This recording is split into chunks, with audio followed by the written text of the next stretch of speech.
আইফোনের 5টি অবাক করা তথ্য যা জানলে আপনি রীতিমতো বিস্মিত হবেন। নাম্বার 1, আইফোন লঞ্চ করার সময় আইফোনের নাম ছিল টেক জায়ান্ট সিসকোর। আইফোন লঞ্চ করার পর সিসকো মামলা করলে পরবর্তীতে অ্যাপল তাদের সাথে সমঝোতায় আসে এবং শুনেছি তারা নাকি মোটা অঙ্কের অ্যামাউন্ট দিয়ে তাদের সাথে সমঝোতা করতে হয়েছে। আইফোন লঞ্চ করার সময় বা আইফোনের বিজ্ঞাপনে আপনি খেয়াল করবেন যে 9:41 AM দেখায়। এর কারণটা কি আপনি কখনো ভেবেছেন?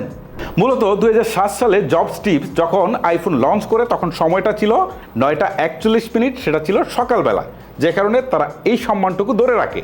নাম্বার 3, প্রথম আইফোন যেটা 2007 সালে লঞ্চ হয় সেটাতে কিন্তু কোনো প্রকার অ্যাপ স্টোর ছিল না। পরবর্তীতে 2008 সালে যখন 3G আসে তখনই কিন্তু অ্যাপ স্টোরটা চালু হয়। পরের ট্রিক্সটাতে যাওয়ার আগে বলছি এই 3টা ট্রিক্সের মধ্যে কোন ট্রিক্সটা আপনি জানতেন সেটা আমাকে কমেন্ট করে জানান। নাম্বার 4, প্রতি বছর আইফোন দিয়ে 1 ট্রিলিয়নেরও বেশি ছবি তোলা হয়, যা বলা যায় যে পৃথিবীতে সবচেয়ে বেশি ছবি তোলা হয় এই স্মার্টফোন দিয়ে অর্থাৎ আইফোন দিয়ে।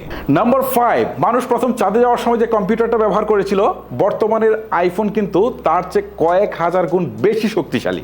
নাম্বার 6 একটা বোনাস ট্রিক্স দিয়ে শেষ করব, অর্থাৎ আইফোনে এখন পর্যন্ত কোনো SD কার্ড ব্যবহার করা হয় নাই। অ্যান্ড্রয়েডে তো হার হামেশা আমরা ইউজ করছি।